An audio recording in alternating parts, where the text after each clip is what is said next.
স্বপ্ন ছিল সুশিক্ষায় শিক্ষিত হয়ে পরিবারের হাল ধরবেন হুমায়রা, কিন্তু বর্তমানে তার চিকিৎসার খরচ চালাতে গিয়ে নিঃস্ব পরিবার। এইচএসসি পরীক্ষার ফরম পূরণ করেও শারীরিক অসুস্থতার কারণে পরীক্ষায় বসতে পারেনি জলঢাকা ডিগ্রি কলেজের ছাত্রী জান্নাতুন হুমায়রা। প্রাথমিক ও জুনিয়র বৃত্তি এবং এসএসসিতে গোল্ডেন এ প্লাস পাওয়া সুমির শরীরে ধরা পড়েছে হজকিন লিম্ফোমা ক্যান্সার। আমার বাবা অনেক কষ্ট করে আমাকে পড়াশোনা শেখাচ্ছে, কিন্তু আমার এইচএসসি পরীক্ষা চলতেছে, কিন্তু আমার অসুস্থতার কারণে আমি পরীক্ষা দিতে পারতেছি না। হুমায়রা চিকিৎসার বিপুল খরচ চালাতে গিয়ে নিঃস্ব দিনমজুর পরিবারটি। তাকে দেশের বাইরে নিয়ে উন্নত চিকিৎসার পরামর্শ দিয়েছেন চিকিৎসকেরা, কিন্তু দরিদ্র পরিবারের ব্যয়বহুল চিকিৎসা চালানো সম্ভব হচ্ছে না। এবার সে এইচএসসি পরীক্ষার্থী ছিল, সে পরীক্ষা দিতে পারলো না তার এই অসুস্থতার কারণে। আমরা তাকে নিয়ে আরও অনেক বড় স্বপ্ন দেখেছিলাম, কিন্তু আমরা মনে হচ্ছে যে পূরণ করতে পারবো না। তার অনেক টাকার দরকার তার চিকিৎসার জন্য।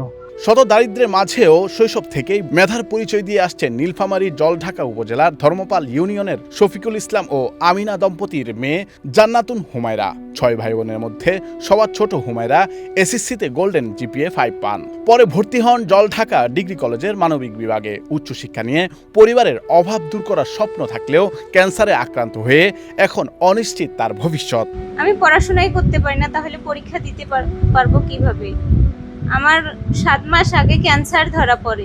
আমার অনেক স্বপ্ন ছিল, আমি পড়াশোনা করে মানুষের মতো মানুষ হব, অনেক বড় হব, বাবা মার কষ্ট দূর করব, কিন্তু আমি তো পড়াশোনা করতে পারতেছি না।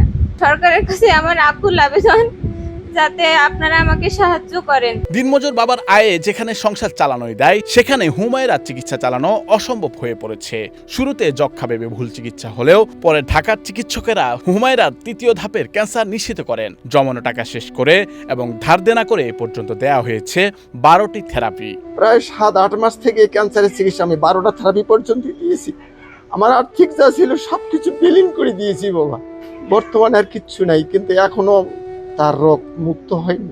চিকিৎসকেরা এখন হুমায়রাকে দেশের বাইরে নিয়ে উন্নত চিকিৎসার পরামর্শ দিয়েছেন। তবে দীর্ঘমেয়াদী চিকিৎসার খরচ চালাতে গিয়ে পুরোপুরি নিঃস্ব হয়ে পড়েছে পরিবারটি। বর্তমানে ওই ডাক্তার আবার এখান থেকে বিদেশে সুচিকিৎসার জন্য বাইরে যাওয়ার কথা বলছে। আর আমার তো বর্তমান একবারে সম্বলহীন। মেয়ের যে কি দিয়ে চিকিৎসা করবো, কোনো উপায় আমার নাই।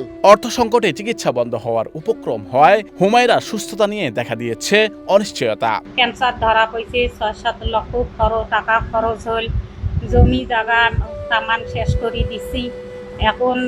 এখন চিকিৎসা কর্ম কোনো উপায় নাই। ভারত নিগিবার আয়োজন করছে। চিকিৎসার বিপুল ব্যয় বহন করা সুমির পরিবারের পক্ষে সম্ভব নয়। তাই তার পড়ালেখা ও জীবন বাঁচাতে সমাজের বিত্তবান ও মানবিক মানুষদের এগিয়ে আসার আহ্বান জানান শিক্ষক ও প্রতিবেশীরা। সেইবার 2026 সালের এসএসসি পরীক্ষা কমপ্লিট করেছে, কিন্তু দুঃখজনকভাবে সে ক্যান্সার আক্রান্ত, সেই পরীক্ষায় অংশগ্রহণ করতে পারেনি। তার ফ্যামিলিও নেডি। আমরা চেষ্টা করছি আমাদের কলেজের পক্ষ থেকে, শিক্ষকদের পক্ষ থেকে তার কিছু আর্থিক সাহায্য দেওয়ার, যাতে তার চিকিৎসাটা কন্টিনিউ করা যায়। নোল আফসার, বৈশাখী সংবাদ।